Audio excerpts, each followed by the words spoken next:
enfin, on arrive à la fin de ce menu avec, on va dire que ça va être un café gourmand, c'est la fiscalité qui va s'appliquer. Le vendeur va être soumis parfois à l'impôt sur la plus-value.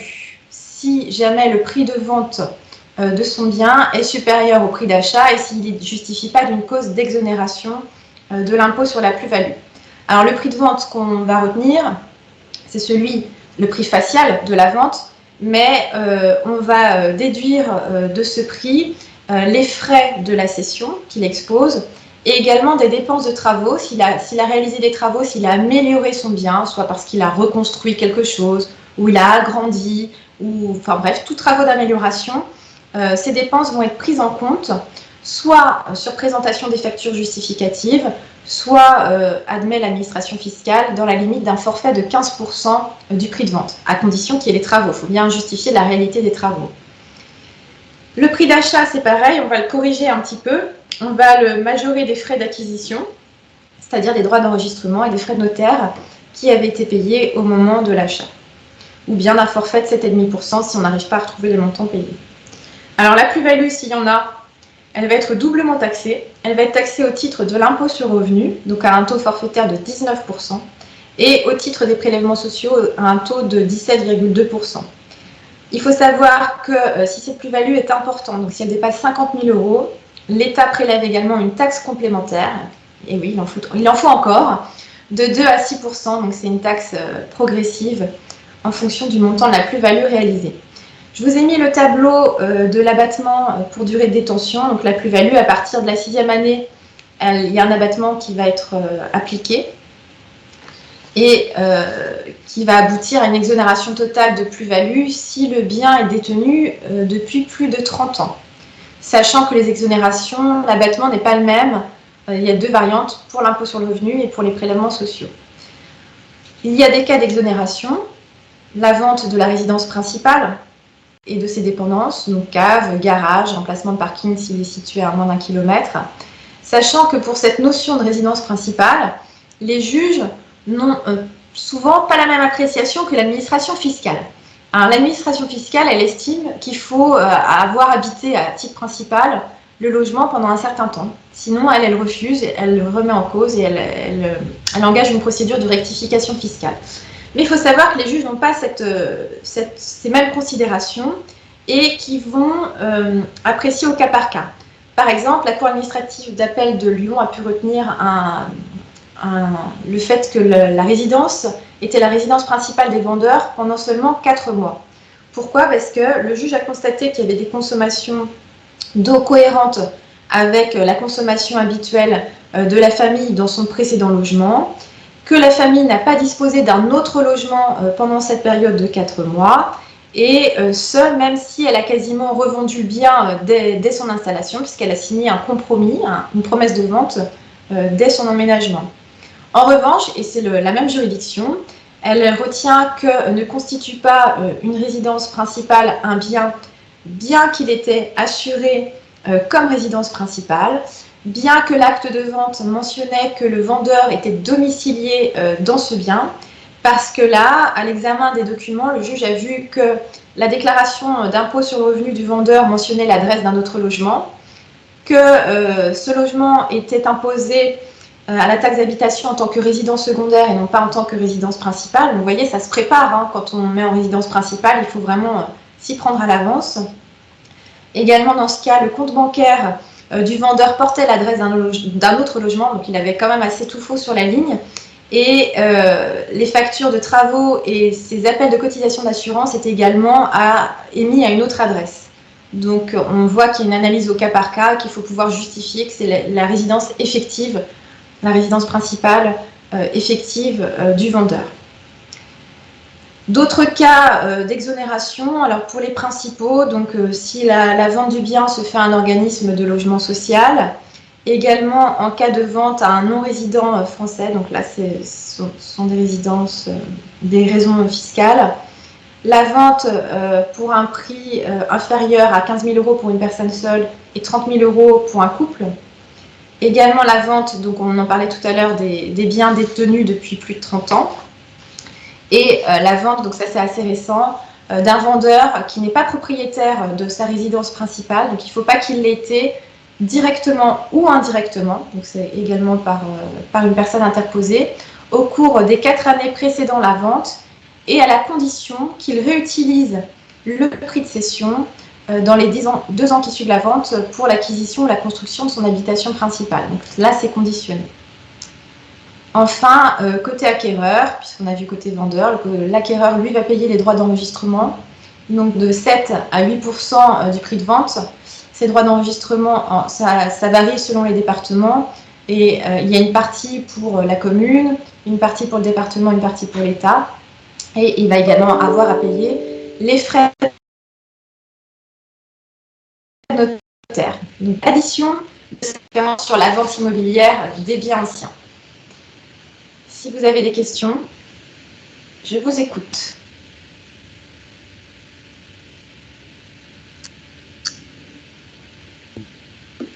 Pas de main qui se lève, n'hésitez pas. Oui, bonjour. Oui, bonjour. Il y a moyen de savoir si la vente est bien enregistrée dans le registre des mandats? Alors souvent, on le sait, nous, quand on est en contentieux judiciaire, parce qu'on fait sommation à l'agent immobilier de produire son registre du mandat et le numéro d'enregistrement, et s'il ne peut pas le faire, dans ce cas, la rémunération n'est pas due. Mais souvent, c'est annexe à un autre problème. D'accord. Mais nous, en tant que vendeur ou acheteur, on n'a pas le moyen de le vérifier. Mais il faudrait mettre en demeure l'agent immobilier de vous le donner. Il doit vous le donner, vous le demander. Okay. Il ne peut pas tricher sur ce registre, il doit être obligatoirement fait par ordre chronologique. D'accord. Merci.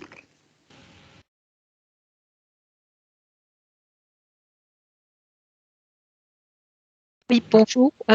Pour le paragraphe où vous avez parlé des clauses d'exclusion de garantie, oui. Vous avez dit qu'elles n'étaient pas valables si le vendeur est un professionnel. Oui, et l'acquéreur est non professionnel. Donc, si c'est un particulier qui vend par l'intermédiaire d'une agence immobilière, ça reste un non professionnel. Tout à fait. Ce qui compte, c'est peu importe l'intermédiaire, peu importe s'il y a un mandat, ce qui compte, c'est la qualité du vendeur. Et ça, c'est important, notamment en matière de SCI familiale, parce qu'on en parlait, hein, les SCI peuvent vendre un bien. Moi, j'ai eu le cas, un litige à Rennes comme ça, où la SCI il y avait une clause d'exclusion de garantie qui avait été mentionnée par le notaire, qui avait été intégrée à l'acte de vente, des difficultés qui étaient apparues dans la maison. Et la Cour d'appel de Rennes nous a bien dit SCI familiale professionnelle de l'immobilier, puisque c'est en rapport avec son objet social, qui est la gestion du bien immobilier, même si c'est la famille, les parents et les enfants qui sont les associés. Dans ce cas, la clause d'exclusion de garantie ne fonctionne pas. D'accord. Et quand on a un seul notaire où les deux parties sont d'accord pour avoir qu'un seul notaire, oui. Il a un devoir de conseil. Bien sûr. Donc, effectivement, quand il dit que l'acquéreur ne peut pas se retourner sur le vendeur, mais sur les précédents, vous pensez que c'est... Pas contre le vendeur, mais les précédents vendeurs avant lui? Oui. Alors, ça me paraît ambigu comme clause, parce que d'autant plus que quand on fait un recours, même si c'est un vendeur précédent dont on sait qu'il est responsable des travaux, il faut toujours agir contre le vendeur immédiat et à lui de se retourner contre les autres. Mais juridiquement, c'est lui le responsable, hein. C'est le plus proche. Oui, et le notaire a bien précisé ça, donc ce qui m'a beaucoup surpris. Oui, et ben après vous pouvez agir, et puis si jamais il y avait une difficulté dans l'application de la clause, vous pouvez engager sa responsabilité, mais il ne faut jamais se fier à ce que dit un acte. C'est pas parce qu'il écrit quelque chose qu'on ne peut pas ouvrir le recours et que le tribunal n'aura pas une appréciation différente. D'accord. Et est-ce que là aussi, j'avais pas de contrat d'avant-vente? C'est-à-dire que j'ai découvert l'acte le jour de la signature. L'acte de vente, mais ça, c'est possible. D'accord. Si ce n'est qu'il doit vous avoir été notifié avant pour faire fonctionner votre délai de réflexion. D'accord. En principe, vous avez dû avoir le projet au moins 10 jours avant. Oui, enfin bon, quand on n'est pas de la partie, il y a des choses qui vous échappent. Bien sûr, ça, je vous l'accorde. Même quand on est de la partie, il y a des clauses pour lesquels on s'arrache les cheveux. Merci. Oui, bonjour. Merci pour votre présentation, très claire. C'est un particulier qui met en vente un bien immobilier par le PAP, par exemple, ou le Bon Coin ou autre site de ce genre. Est-ce qu'il a une obligation, enfin, de termes spécifiques dans l'annonce, ou c'est à peu près sensiblement la même chose qu'une agence immobilière? C'est la même chose, c'est qu'il n'y aura pas la mention de la commission. Normalement, sur ce type de site, j'imagine que les annonces sont préformatées et qui vous demandent de renseigner si c'est de la copropriété, la surface loi carré, etc., toutes les mentions. Mais oui, vous êtes tenu des mêmes mentions. Sachant encore une fois que les problèmes dans l'annonce immobilière, ça se résout en dommages et intérêts et le préjudice du bénéficiaire, il va être assez difficile à établir et c'est plutôt ce qu'il faut craindre, peut-être une peine d'amende si le DPE n'est pas mentionné ou autre, mais c'est assez il n'y a pas vraiment de sanction finalement en pratique. D'accord, merci. J'ai vu qu'Omar avait levé la main, mais il l'a rebaissé. Donc Oui, alors, je vais juste poser ma question. Bonjour, merci pour la présentation. C'est par rapport au recours, par rapport aux dates. S'il y a eu un dégât entre l'acceptation de la promesse et l'acte notarié, Oui. est-ce que ça rentre dans les conditions des recours ou le fait que la promesse soit acceptée fait que l'acte est déjà, enfin que la vente est déjà reconnue et les dégâts ensuite ne seront pas acceptés? Pas du tout. Vous pouvez avoir tout à fait un recours. Encore faut-il lire votre promesse parce que normalement, les sinistres, la responsabilité en cas de sinistre est organisée. Souvent, on dit que c'est le vendeur qui reste responsable de tout sinistre et on organise un transfert au moment du transfert de propriété. Mais il faut bien lire votre promesse parce qu'elle peut organiser les choses différemment. Et en fonction du schéma qu'elle prévoit, vous pouvez tout à fait agir après la vente. D'accord, ok. Soit J'avais directement, soit parce que vous estimez qu'il n'y a pas de délivrance conforme. Ça peut aussi être sur le terrain de la délivrance conforme. D'accord. J'ai une question. Dans l'un des diagnostics, dans la liste des diagnostics, il y a le diagnostic mérule. La mérule, c'est bien l'affectation par un champignon, c'est ça? Oui, selon les zones. Si vous êtes en zone géographique concernée, c'est pas partout. Pas partout. Ok, parce que j'ai un copain qui a eu le cas et il a eu un problème avec la mérule et il s'est avéré en faisant des recherches parce ils se sont adressés à un spécialiste qui leur avait dit qu'il avait déjà fait l'analyse du bien qu'ils avaient acheté.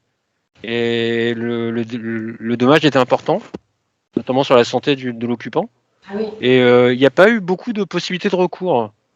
Est-ce que le diagnostic mérule, et donc ça dépend des zones, mais qu'est-ce que ça implique? Ça implique que l'acte pourra être révisé, la vente Oui, alors ça implique plusieurs choses. La mérule, alors il me semble que c'est le champignon qui se développe dans le noir et en cas d'humidité. Il est très destructeur parce qu'il peut vraiment anéantir complètement la structure de votre bâtiment.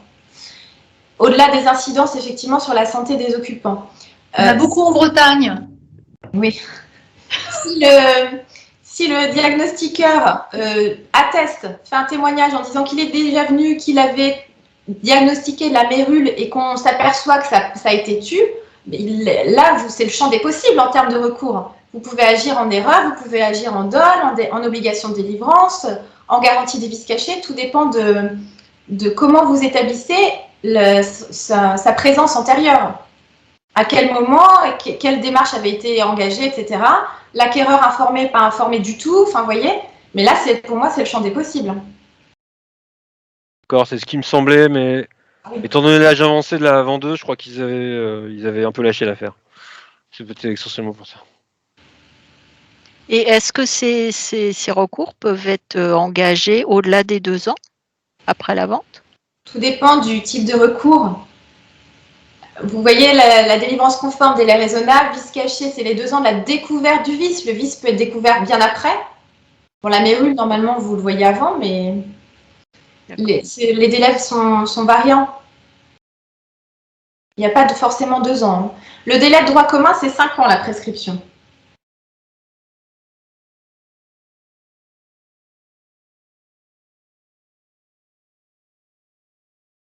Alors, j'ai une autre question du coup.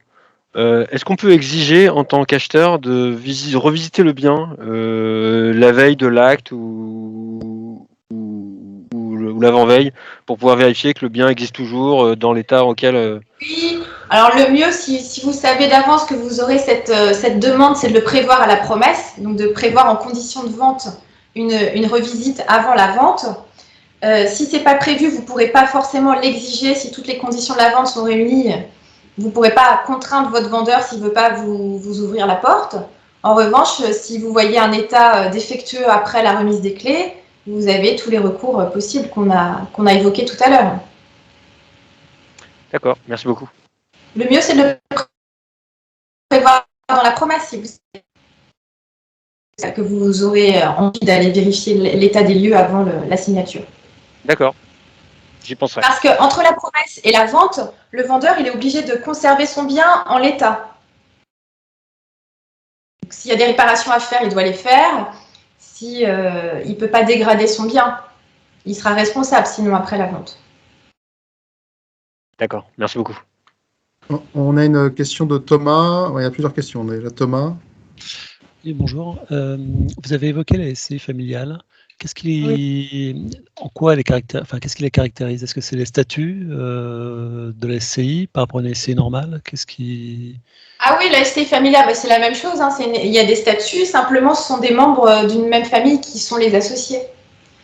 Souvent, on a les parents et les enfants. C'est un instrument de transmission de patrimoine, la SCI.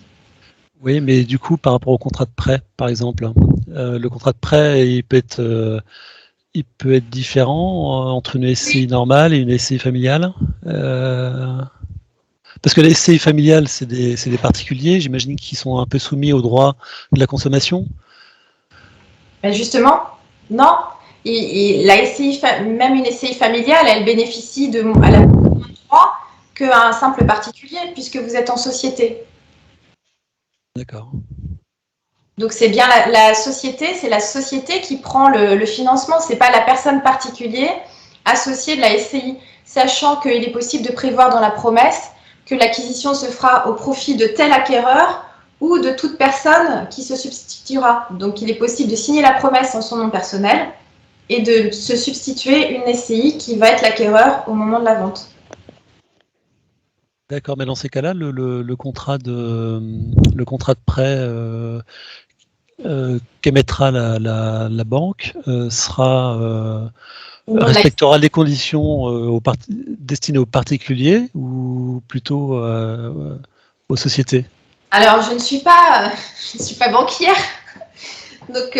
Non, mais d'un point de vue légal, hein, qu'est-ce qui devrait être? Mais là, vous me parlez du droit de la consommation, du coup.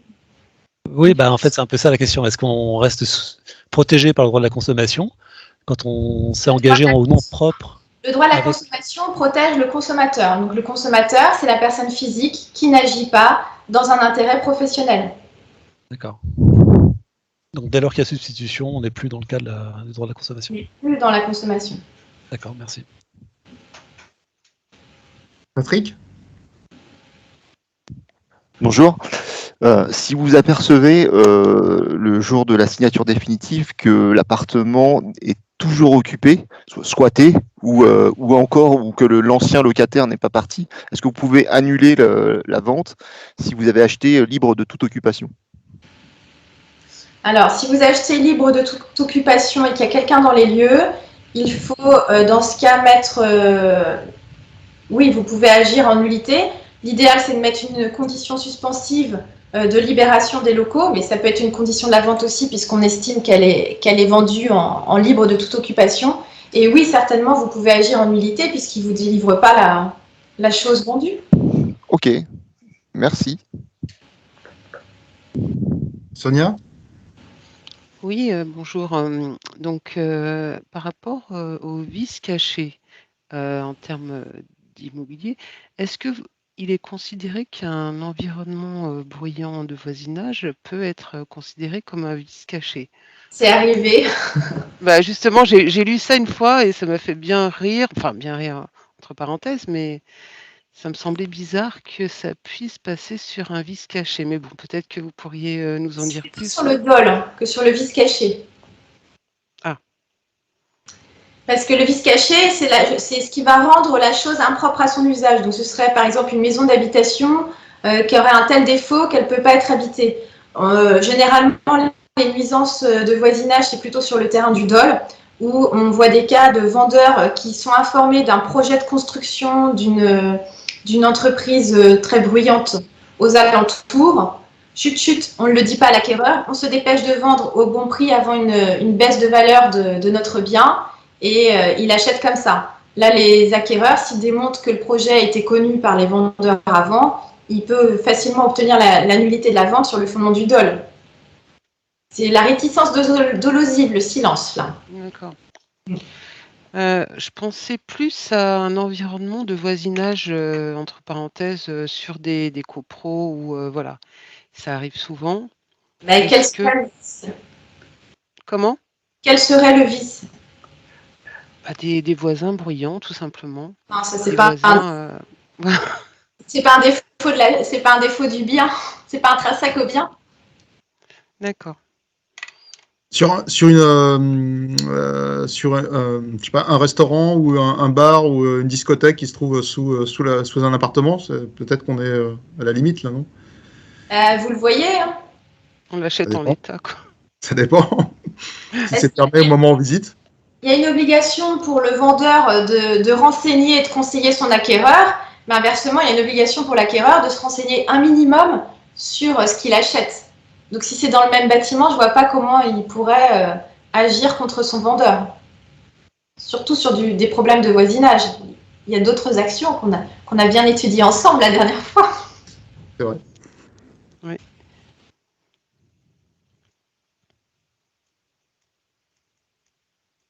D'autres questions? Ce type de procédure peut durer combien de temps, enfin, quand il est engagé des recours, quel que soit le motif? Oui, il faut compter 1 à 2 ans, enfin 1 an et demi à 2 ans en première instance, donc au tribunal judiciaire, pour avoir un jugement. Et s'il y a un appel, vous rajoutez 2 ans. Donc on est à 4.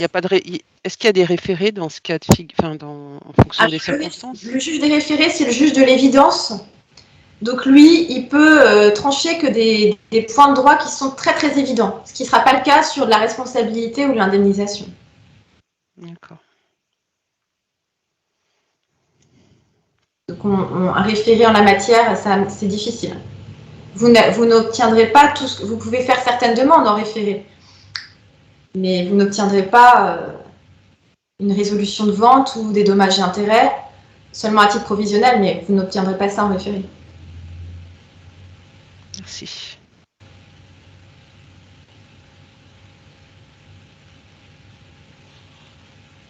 S'il n'y a plus de questions, on va s'arrêter là. Très bien. Merci pour votre présence. Merci. Merci à vous. Merci à vous. Merci à vous. Merci à vous. Merci, maître. À bientôt.